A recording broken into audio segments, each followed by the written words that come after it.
blessings, how you doing? I'm Natalie Stewart, aka the Floacist of Floetry, hanging out with Hip Hop Weekly. How's about friends, good to the end?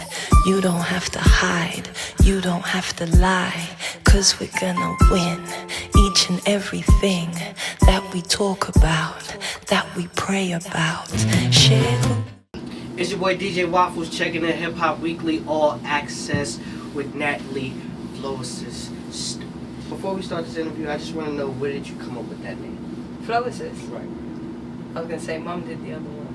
But the Floacist is basically from a little word game I was doing. So my flow assist, her song to stress, and that was how I was coming up with the poetic delivery, musical intent, and all that stuff, the floetic ethos, and so on and so forth. So the flow assist came from this sentence: my flow assist, my flow assists.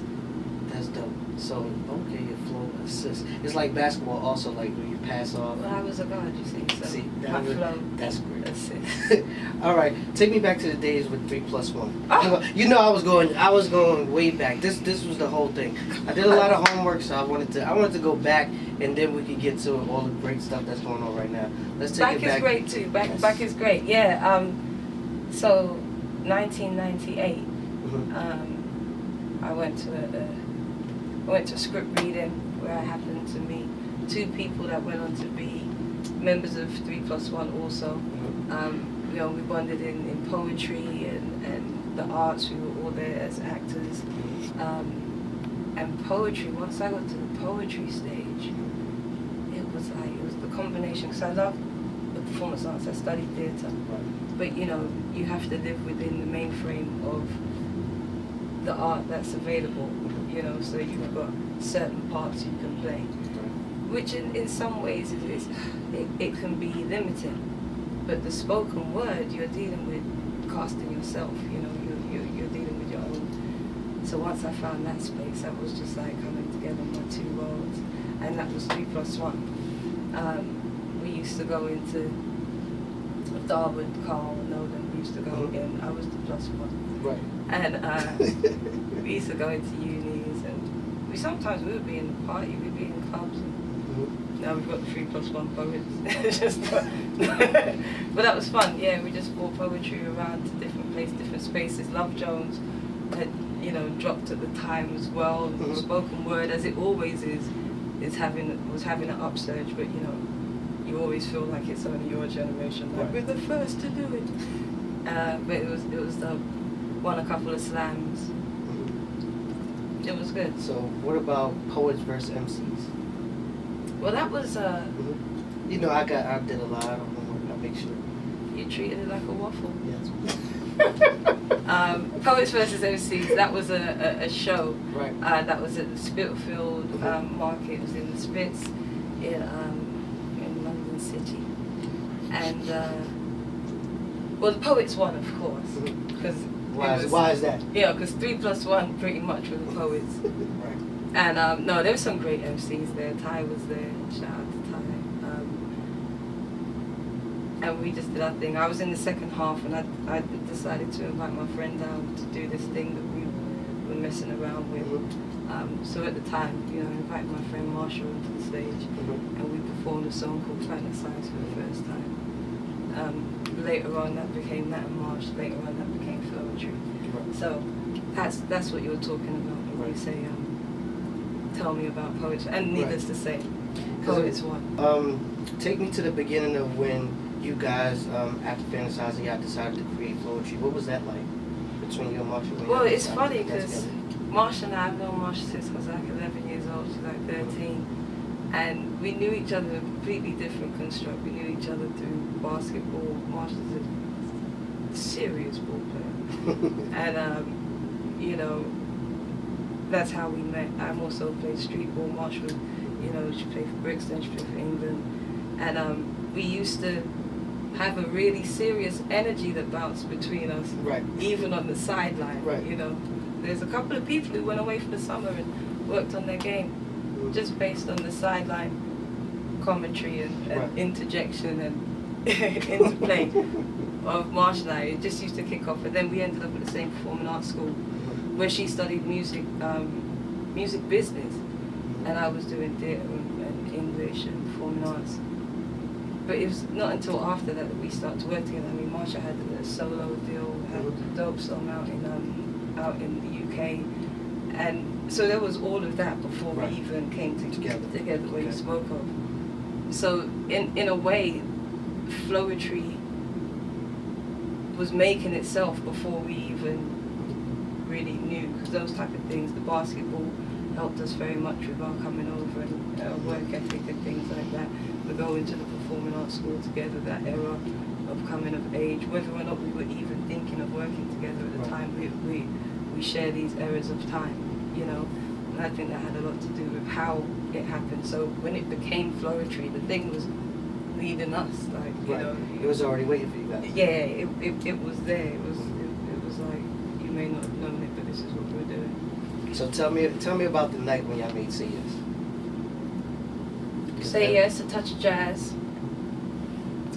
Marsha and Andre I think they just finished making Butterflies and they were in a bit of a zone, and they started this track, Say Yes. I actually came in on the second day and heard the track, and the chorus was there. At the time it was being written, the thing was just oozing. It was a really serious time, Touch of Jazz, you know, the guys in there, the producers, and we were just recording at that time, 2 or 3 songs a day, and so when I first came in, I heard it, it's just like, you know, and then we went on to build the song. I was actually mixed up with the song, actually, give you some background. I was mixed up with the song. There was the way that the song, it was performed live, which is with the 2 voices, and the ad-libs and stuff. That was a bit of the first experience of the industry, like, what are we going to do? Just delete those. Okay. but it was a big song, you know what I mean? So when it was being made, also Marsha was penning it with I know when she first recorded the chorus, I think she was thinking of writing it for like Ron Isley or something like that. But then, you know, we came back in. It was perfect. And let's talk about, I think it was around 2006 when you guys decided to go solo and stuff like that. What was that like? Like for y'all to actually, after all the success that you guys had? It was very interesting. Right. In hindsight, it was absolutely everything it was supposed to be. You know, well, I became solo. Right.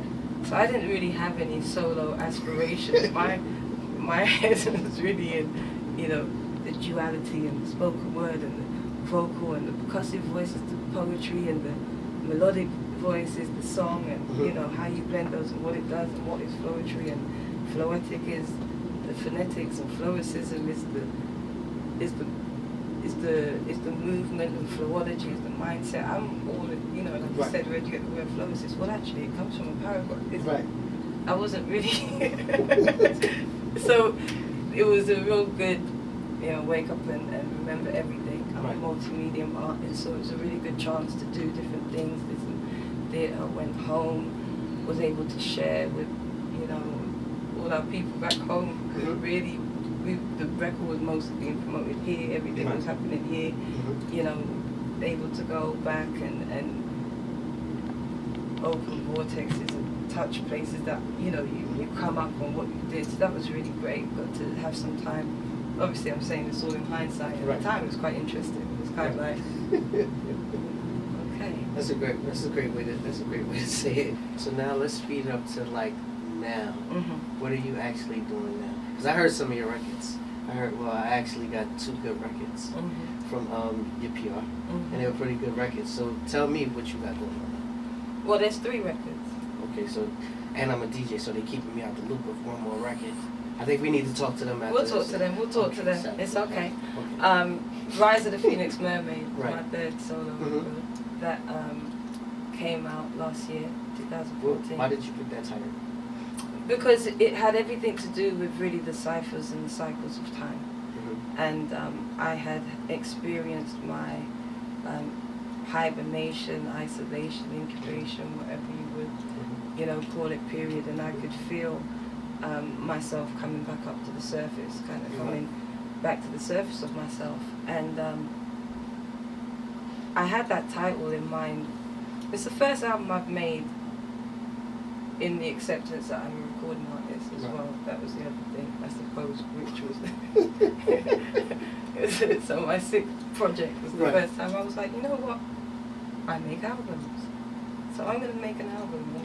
And you know, kind of reflecting that way, actually, which I think comes with age and having done it for a while, that you're not so much trying to pull something, you know, and get it in there. You now have something to expand on. This wasn't 2 weeks, right? Yeah.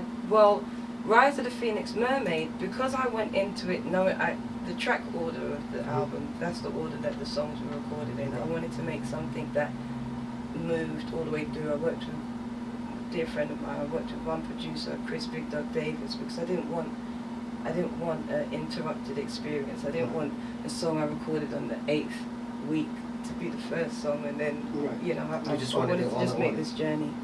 And I went in knowing the songs beforehand. You know, we created the music and everything, but I went in knowing the songs beforehand. There were some pieces that again, the song Sankofa, there were some pieces that I had made in like 2007 and 8, and I kind of just put them down. My nephew actually, my nephew who was born the day that Floetry came out, he's like my recording career, as old as he is.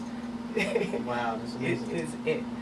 And he sat down next to me one day, he was about 11, tapped me on my shoulder, he was like, you know, Auntie, you know some of the songs that you made back in the day, I really think you should do them again. You know, it was pretty darn good advice actually. And so I took some of those songs and reworked them, and there's some original work on there as well. There was all original work, but there was some work that I created just at that time. But I went in knowing everything that was going on there, and so it was a song a day. So that album was made in 13 days, because it was a song a day. So you beat it by 1 day. I don't like hanging out in studio, you know. I like hanging out, but studio is not really where I like to hang out. I like to vibe in studio. I like to create in studio. I like to birth in studio. But I don't like to hang out in studio. Like, it's like inviting your peeps around to your office, you know. Like, just come hang out, man. I'll be working all day, but just come hang out. Whoever, so you like to bang it out and get out of there. But I like to know why I'm going in. I look at it as a blessed opportunity to record every time, or to create something. So yeah, so most of my albums have been made in that type of way, but in different ways also, in the sense of how that's occurred. But that's just the way I'm used to making records now. So I enjoyed this interview with you. I appreciate everything. Thank you kindly. I enjoyed myself too. That's your boy DJ Waffles, checking out Hip Hop Weekly All Access with Natalie Stewart, the Floacist. There you go. I appreciate it. I appreciate you. 'Cause I do wanna do something kinda new. How's about you? Do you wanna do something kinda new? 'Cause I know I do, yes I do.